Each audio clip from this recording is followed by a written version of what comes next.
नमस्कार साथियों। तो आज है 13 जून 2026। दोस्तों, US Iran final peace deal optimism के कारण लास्ट डे हमने देखा बाजार बहुत तगड़ा रेस्पॉन्स किया। और ऑनेस्टली से कल रात से लेकर अभी तक कोई बहुत बड़ा इंसिडेंट हमें देखने को या सुनने को नहीं मिला। सो ऑप्टिमिस्टिकली मैं कहूंगा मार्केट कहीं ना कहीं एक अच्छा रेस्पॉन्स सोमवार भी कर सकता है। फिलहाल कुछ इंसिडेंट हुआ है, एक छोटा सा मैं कहूंगा इशू भी है, बट बहुत बड़ा कोई इंसिडेंट नहीं हुआ। अब बस देखते जाइए। जैसे कि कल रात में हमने देखा था यूएस मार्केट परफेक्ट लेवल पे क्लोजिंग दिया था पॉजिटिव में 0.70% ऊपर आके। नैस्डैक जो शुरू में थोड़ा सा स्ट्रगल कर रहा था, क्लोजिंग पोजीशन बेटर था 0.31% ऊपर आके।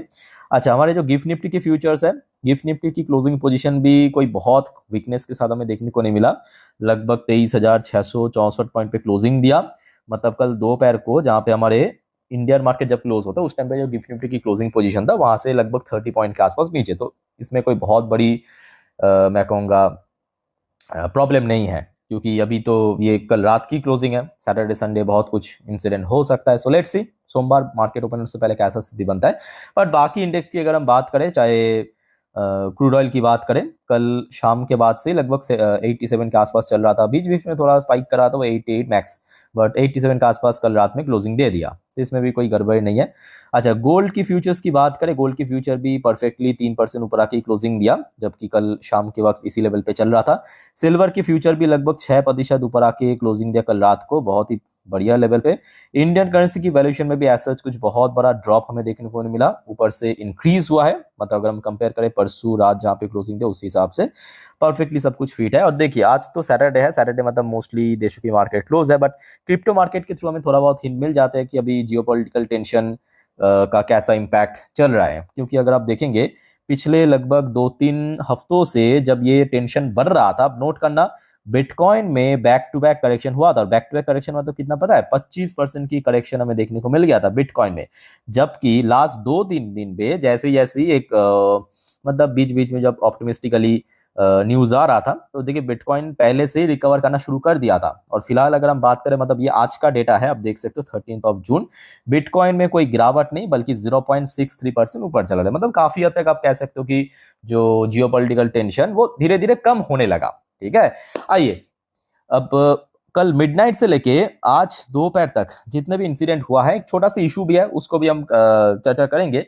जितने भी इंसिडेंट हुआ है करने चाहते हैं। देखिए, सबसे पहले तो डोनाल्ड ट्रम्प ने इस चीज को टोटली डिनाई कर दिया, जो लास्ट 2-4 दिन से एक्चुअली चर्चा में था कि यूएस ने मतलब यूएस की एक ड्रोन ने भारत की जो एक शिपिंग आ रहा था उस पर फायर किया है, मतलब हमला किया है। और भारत की जो कुछ क्रू मेंबर था वो घायल हुआ, लगभग 22-23 के आसपास। ओमान की जो सरकार उन्होंने यहाँ पे रेस्क्यू कर लिया। और बाकी आई थिंक कि 3 इंडियंस की डेथ भी हुआ है सरप्राइजिंगली। सो उस बारे में जब डोनाल्ड ट्रम्प को पूछा गया, डोनाल्ड ट्रम्प ने टोटली इस चीज को डिनाई करते हुए कहा कि भाई ये तो टोटली अनएक्सेप्टेबल है। बल्कि डोनाल्ड ट्रम्प ने ईरान के ऊपर ये डाल दिया, ये जो एलिगेशन है कि भाई वो जो ड्रोन हमला वो ईरान ने किया था। ये कल रात में चल रहा था। अब आ जाइए अब नेक्स्ट स्टोरी पे। नेक्स्ट स्टोरी क्या है कि देखिए, ये आज सुबह की अपडेट है, एकदम सुबह। देखिए 9:24 पे, Iran peace deal loom while new military action फ्लेयर्स near state of Hormuz. तो आपको ज्यादा टेंशन करने की जरूरत नहीं है, कोई बहुत बड़ा स्ट्राइक वगैरह नहीं हुआ। सुनने को आ रहा था कि ईरान की तरफ से हो सकता है कुछ सर्वेलेंस ड्रोन होता है, अटैक ड्रोन नहीं, सर्वेलेंस ड्रोन। मतलब जो एनिमी की जो एरिया में घुस के थोड़ा सर्वेलेंस करते हैं कि हालचाल कैसा है, ठीक है, करने के लिए आया था। यूएस की जो नवाल ब्लॉकेट था उसको डिस्ट्रॉय कर दिया, सिंपल इतना ही हुआ है। इसमें कोई स्ट्राइक वगैरह नहीं हुआ। समझ आ चुका है? एक बार मैं आपको पढ़ के सुना देता हूँ, आपको बेटर समझ आ जाएगा। देखिए, hours after those remark US force shoot down multiple Iranian one way attack drone heading toward the state of Hormuz. तो स्टेट ऑफ हॉर्मुज के ऊपर जो यूएस की ब्लॉकेड है, आपको पता होगा, उसके ऊपर कुछ ऐसे ड्रोन्स आया था, ठीक है, जिसको शूट डाउन करके गिरा दिया। A source familiar with the matter told Reuters the source who spoke on condition of anonymity said the drone had posed a threat to commercial traffic। तो बेसिकली कह सकते हो कि यूएस ने ये कहा कि जो ईरान की तरफ से ड्रोन आया था वो एक्चुअली मतलब सेल्फ डिफेंस के लिए हम लोग उसको शूट डाउन करके रख दिया।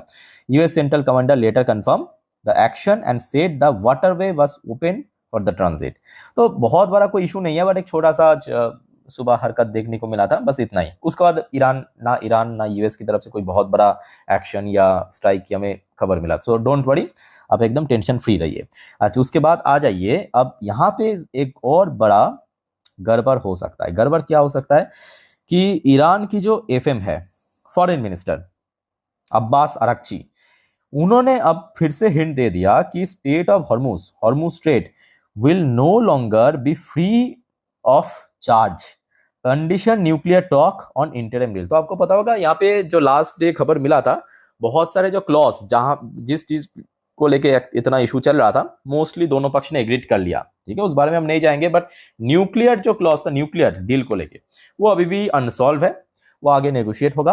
बट दूसरी फैक्टर क्या है कि अब्बास अराक्ची जो ईरान की फॉरेन मिनिस्टर है, उन्होंने कह दिया कि ये जो स्टेट ऑफ हॉर्मुज, मतलब मान लीजिए कि सब कुछ सेटल डाउन हो गया, सब कुछ एकदम बढ़िया हो गया, परमानेंट सीजफायर हो गया, फिर भी नियर फ्यूचर में ये जो स्टेट ऑफ हॉर्मुज है वो फ्री ट्रांजिट नहीं बनेगा। वहां से अगर आपको गुजरना है तो आपको टोल भरना पड़ेगा। अब ये मैं कहूंगा कोई अभी ऑफिशियल डिसीजन नहीं आया, बट इनके तरफ से एक हल्का सा हिंट दिया है। अब देखिए, ये मेन मुद्दा नहीं है, मेन मुद्दा ये है कि ये एक्शन अगर हो गया ना, मतलब ये अगर फाइनलाइज हो गया, ईरान ऐसा करने वाले हैं, तो एक तो सबसे पहली बात, ईरान को दुनिया भर की देशों से विरोध आएगा। इवन भारत ने भी इसका विरोध कर चुका है कि भाई स्टेट ऑफ हॉर्मुज किसी की पर्सनल प्रॉपर्टी नहीं है, वो इंटरनेशनल वाटर बॉडी है, वहां पे आप टोल नहीं ले सकते।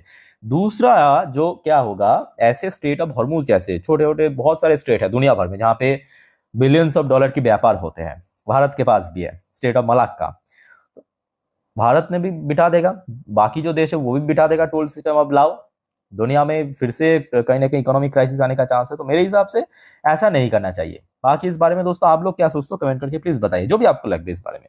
अच्छा, उसके साथ साथ एक और रिपोर्ट जो आज दोपहर को आया कि देखिए, Trump may be close to an Iran deal but the hardest battle have not been 48। तो यहाँ पे हार्डेस्ट बैटल मतलब कौन सी बैटल की बात किया? हार्डेस्ट बैटल मतलब जो यहाँ पे एग्रीमेंट में आया था सुनने को कि ठीक है, बहुत सारे क्लॉज तो सॉल्व हो गया, बट एग्रीमेंट मतलब फाइनल एग्रीमेंट साइन हो जाने के बाद जो न्यूक्लियर प्रोग्राम को लेके नेगोशिएशन शुरू होगा वो अगले 60 दिन चलेगा। और ये दोस्तों बताया जा रहा है कि सबसे हार्डेस्ट बैटल होने जा रहा है, मतलब थ्रू डिप्लोमेसी, कि ये जो 60 दिन पे नेगोशिएशन होगा यूएस और ईरान की डेलीगेशंस के बीच, मतलब न्यूक्लियर प्रोग्राम को लेके, इनरिच यूरेनियम जो आज ईरान पे है, सुनने को आ रहा है लगभग 450 किलोग्राम के आसपास है, तो उसका क्या होगा, फ्यूचर में क्या ईरान कर सकते हैं। सो लेट्स सी, इस बारे में अगर फर्दर कुछ जानकारी मिल गया जरूर मैं आपको इन्फॉर्म कर दूंगा। बट मेरे हिसाब से पहले इस डील को फाइनल होना चाहिए, मतलब ठीक है, न्यूक्लियर प्रोग्राम को लेके आप लोग बाद में बातचीत करो, अगले 60 दिन तक नेगोशिएशन करो, बट ये जो फाइनल डील है वो आई थिंक बहुत जल्दी कर लेना चाहिए। अच्छा, दूसरी तरफ अब सुनने को मिल रहा है कि ये भी आज सुबह की अपडेट है, डोनाल्ड ट्रम्प ने नेतन्याहू को फिर से मना लिया। Trump tell Netanyahu US Iran deal could be signed within days, मतलब अगले कुछ दिनों में ये साइन हो जाएगा। Say time to end this war. तो फिर से नेतन्याहू को मना लिया और कहा कि अब समय आ चुका है इस वॉर को खत्म करने का। तो ओवरऑल बात करें, ठीक है, माहौल मैं कहूंगा पहले से बेटर भी है, और बाजार के लिए फिर से एक रिकवरी की एक उम्मीद भी है। आप लोग क्या कहते हो दोस्तों? इतना सब कुछ इंसिडेंट तो आपको बता दिया, इस बारे में क्या लगता है आपको? सोमवार अगर देखिए, मेरे हिसाब से ये जो मतलब आज की डेट में जो सिचुएशन चल रहा है, अगर सेम सिचुएशन कंटिन्यू रहा, मार्केट में भी पॉजिटिवली फिर से रिएक्ट कर सकते हैं। उसके बाद टेक्निकल फैक्टर्स है, रेजिस्टेंस, सपोर्ट, वो अलग बात है, बट मेरे हिसाब से अगर सिचुएशन ऐसा ही रहा, आगे रिकवर हो सकता है। ठीक है, सो दोस्तों इसके ऊपर अगर कुछ करना, वीडियो को शेयर जरूर करना। चलो मिलते हैं नेक्स्ट वीडियो में, वाइंड अप करता हूँ वीडियो को। टेक केयर, बाय बाय, जय हिंद।